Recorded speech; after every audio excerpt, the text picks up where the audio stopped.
Ang sarap. Wow! We, sabi ni Pukirat, masarap daw. Gawin natin? Let's go! So, lagi ko nga napapanood ang onion boil recipe na to, guys. Kaya, gagawin natin siya kasi sabi nila, sobrang sarap daw nito. Hindi ko alam kung bakit sila nasasarapan sa sibuyas, guys. Pero dahil curious ako, itatry natin tong onion boil.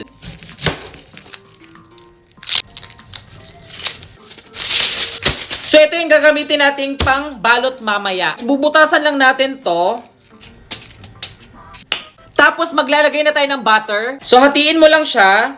Tapos, ipasok mo siya dito sa butas na ginawa natin kanina. So, nalagay ko na yung butter sa gitna, guys. Ang next natin gagawin, i-melt na natin tong butter na natitira. Ayan.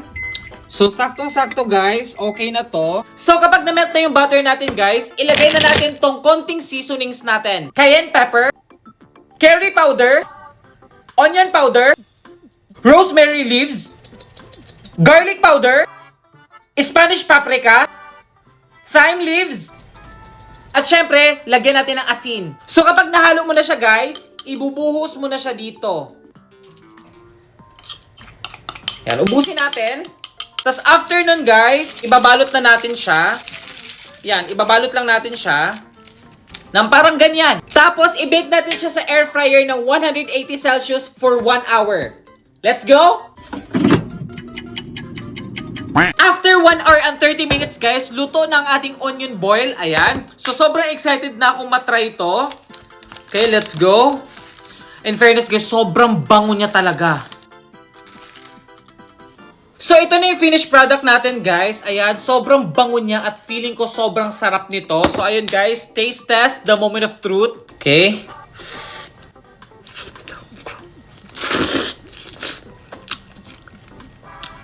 Uy, in fairness, masarap siya, guys.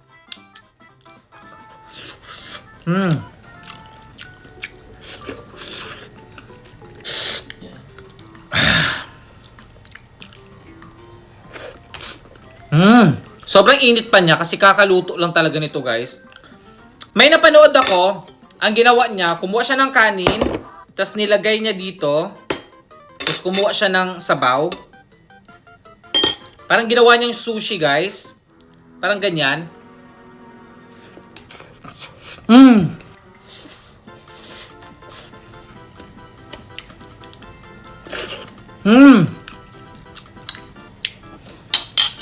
Hindi ko nalasahan yung onion, guys. Yan, lagyan natin ng kanin. Lagyan natin ng sabaw.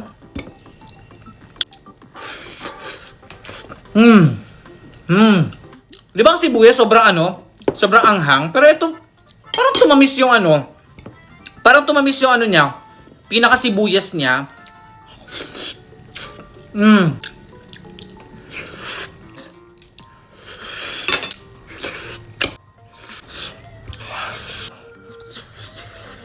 Ginit. So, dahil nasarapan ako, guys, gumawa ulit ako. Ayan, in fairness talaga, guys, masarap siya. So, and guys, part 2. Mas better pag nagkamay, oo. So, lagyan mo lang ng kanin. Mas gusto ko yung ganito, guys. Lagyan mo ng sabaw.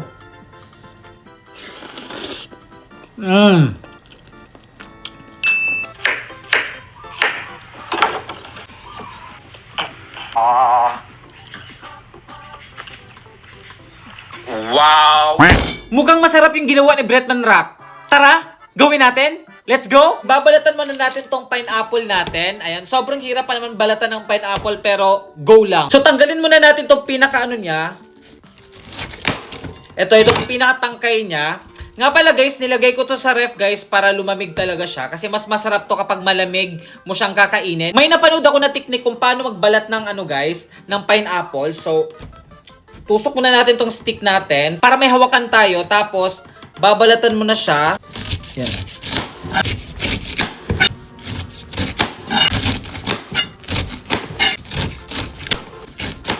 Tapos tanggalin natin tong... So may napanood ako, guys, para daw hindi makati sa dila ang pineapple kapag kinakain mo siya, lagyan mo muna daw siya ng asin. Ayan. Lagyan mo daw siya ng asin bago mo siya hugasan. Tapos i-massage mo daw siya. So after mo hugasan, hiwain na natin siya. So, ayan. Nga pala guys, kailangan natin ito kasi dito natin siya ihalo. Wain lang natin siya.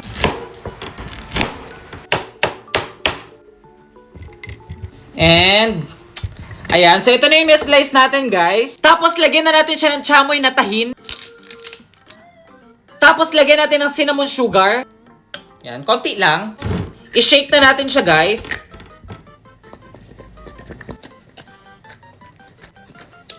Ayan, pwede na siguro to. Buksan lang natin. Taste test, the moment of truth. Let's go.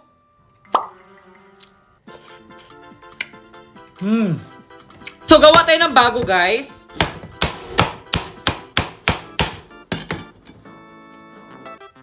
So, try naman natin itong ibang klase ng chamoy, guys. Kasi nakulangan ako dito sa chamoy na to. Kaya, ito yung itatry natin.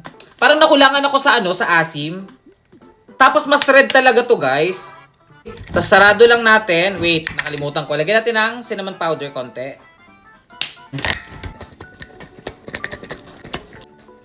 Ayan, okay na siguro to.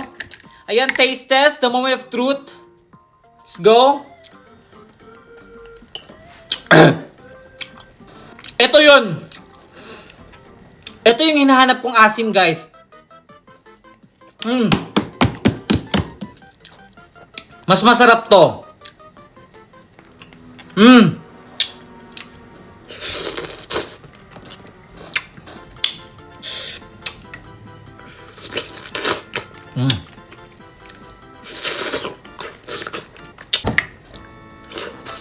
So, may natira ako kaninang pineapple, guys. So, gawa tayo ng ibang version. So, tusok lang natin to. Ayan, para siyang lollipop. Tapos, lagyan na natin siya ng tahin, guys. Yan. Tapos, lagyan din natin dito sa kabila. Tapos, haluin mo lang siya, guys. Dapat lahat malagyan. Dagdagan pa natin ng konti. Tapos, lagyan natin ng tahin powder. Iba yung kaninang ginamit ko, guys. Tahin chamoy yun. Ito naman, tahin powder. Ayan. Ang lasa nito, guys, para siyang matamis na maanghang na maasim. Grabe, naglalaway na ako dito, guys. Tapos, lagyan lang natin siya ng lemon, guys. Sa kabila naman. Taste test. Let's go.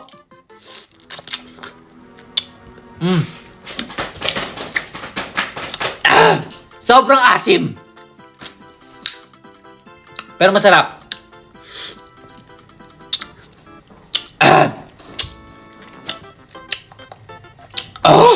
Grabe.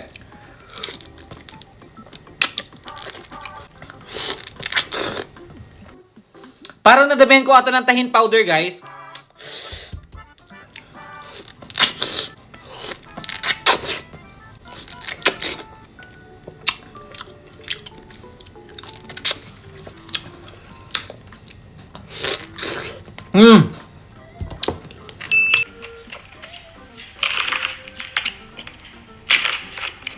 Wow! Pwede palang kainin ng bell pepper kahit hilaw, lalagyan lang daw ng white cheese, masarap na?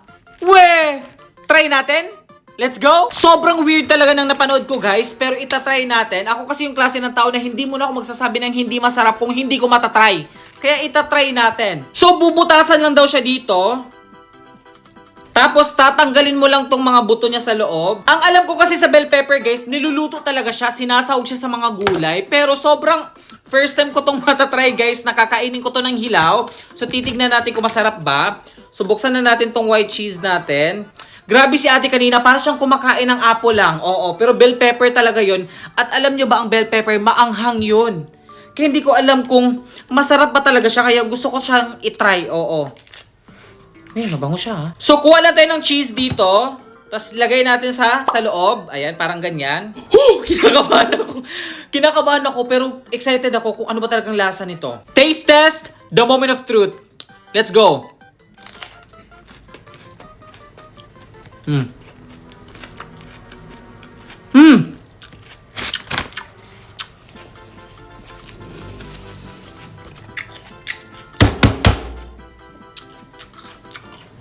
In fairness, ba't ganun? Ang weird. Masarap siya. First time akong kakain ito na hilaw, guys. At sobrang na-shock ako, guys, kasi masarap siya. Oo.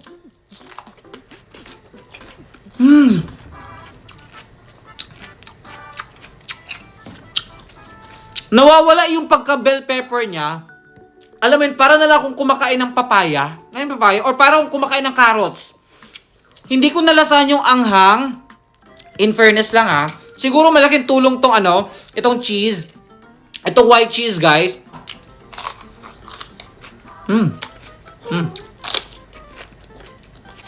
Feeling ko talaga nagpasarap nito. Itong white cheese, guys.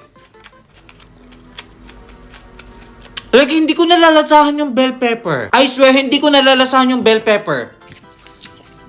Para siyang carrots lang.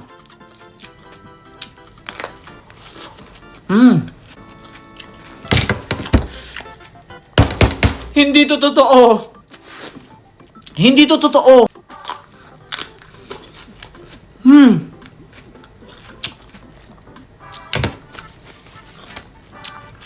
May alam na ako na pang snack. Ito na yung pang snack ko next time.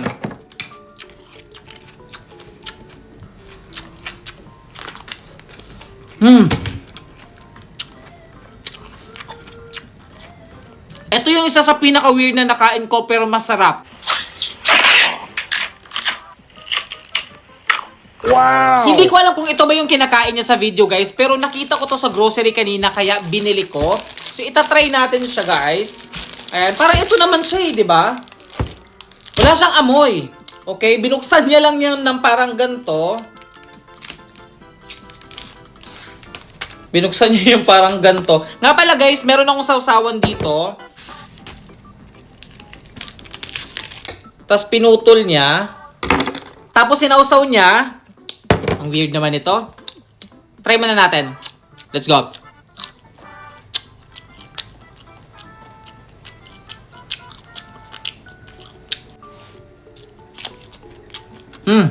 Hindi ko siya masyadong malasahan, guys. Kaya try natin siya ulit. Yan.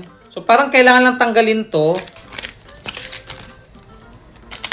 Ito ba yun? Let's go.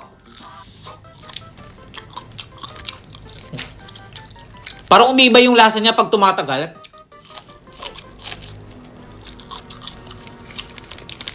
Ha! Hindi.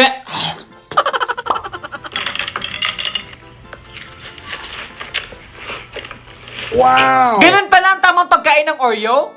Gawin natin? Let's go!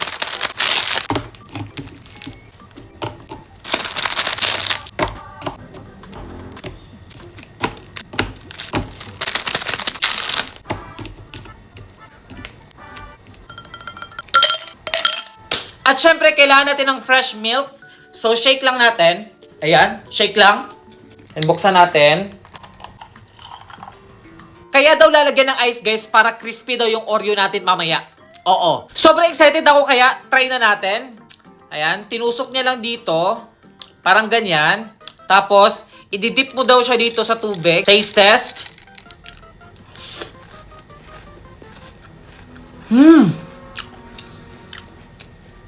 In fairness, lasang Oreo.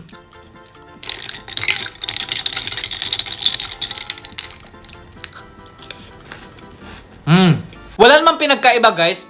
Lasang Oreo pa din siya. Pero mas sumarap siya, guys, dahil dito sa gatas. Perfect combo siya, guys. Promise.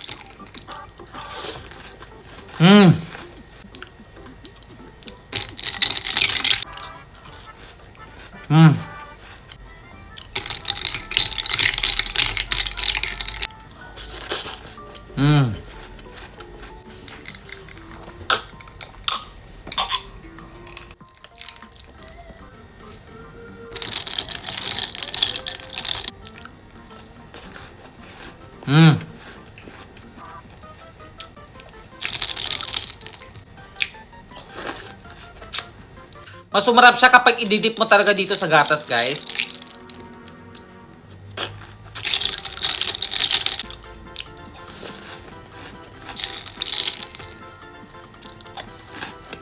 Sliced bread na nilagay sa Milo, tapos nilagyan ng palaman. Oh, tapos binalik sa Milo. Anong trip to? Pero mukhang masarap. Try natin? Wow! So, meron akong natirang Milo kanina. So, ito yung gagamitin natin. So, ilagay muna natin dito. Sobrang dali na nun gawin, guys. So, ilagay pa natin to. So, ang tawag pala sa recipe na to, guys, ay Milo Fairy Bread.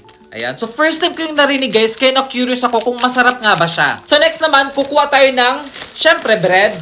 So, ang pipiliin natin, itong nasa gitna. Ayan.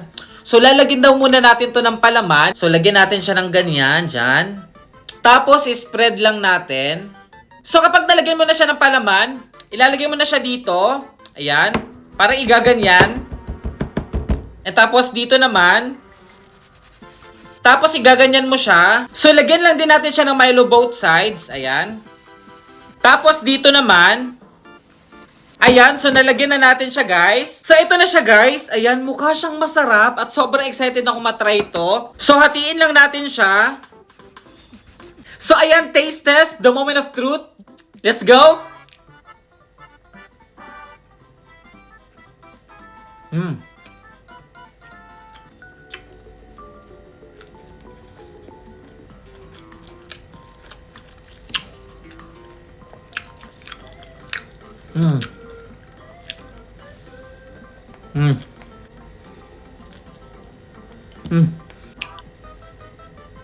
In fairness, masarap naman siya. May pagka-weird lang. So, ang tawag pala dito sa ginawa ko, guys, ay Milo Fairy Bread. Try nyo din, guys. Masarap naman siya. Weird nga lang. Bumili ako ng iba't ibang klase ng street food na nakita ko kanina sa market, guys. Sobrang tagal na ako hindi nakakain ito. Kaya ayun, excited na akong matry ito ulit. Let's go! Meron tayo ditong squid ball, fish ball, calamares, chicken skin, kikiam, fried siomai, tokneneng. Nakalimutan ko ang tawag nito, basta ito yung may itlog sa loob. Ito yung cravings natin for today, ayan. So meron ako ditong dalawang klase ng sauce. Meron ako ditong ketchup na maanghang at suka na maanghang. Sobrang natatakam na ako nito kanina pa.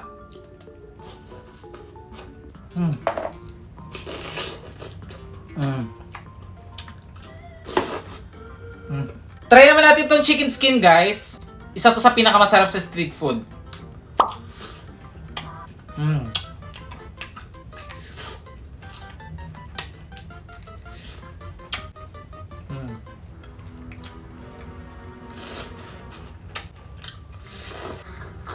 Bumili din pala ako ng cheese stick, guys. Lagyan lang natin ng cheese dito.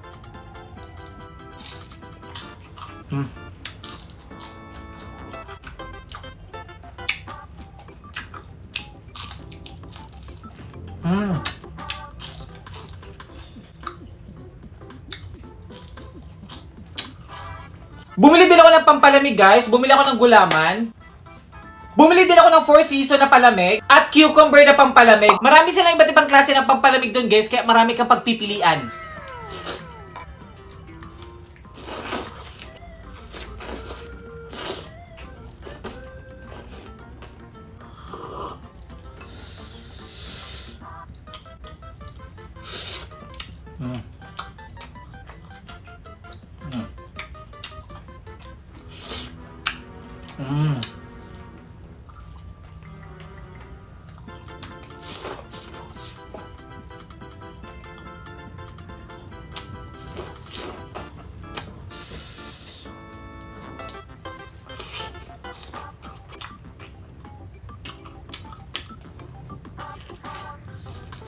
Try natin itong calamares, guys.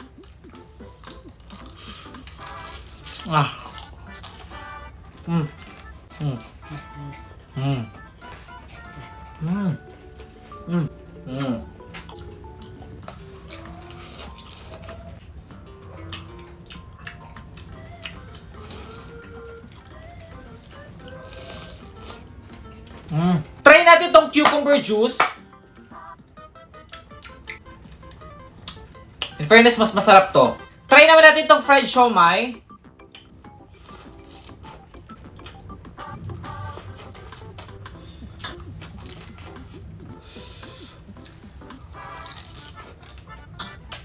Try naman natin itong squid ball. Saan ba masarap isaw-saw ang squid ball, guys? Sa suka or sa ano? Dito sa ketchup. Okay, ketchup na lang.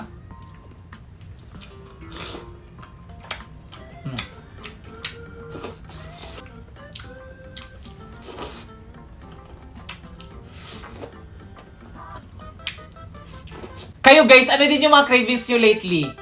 Alam ko may cravings ka ngayon, oo. So, ito pala tokneneng. Hindi ko alam kung saan masarap to, pero try natin dito sa suka.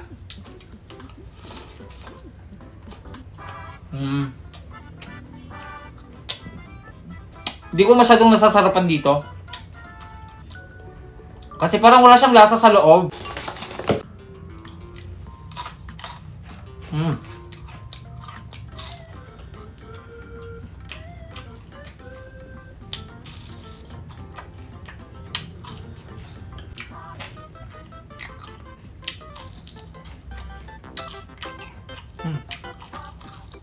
Try naman natin tong 4 season palamig nila. Para sa akin, mas masarap to, itong gulaman.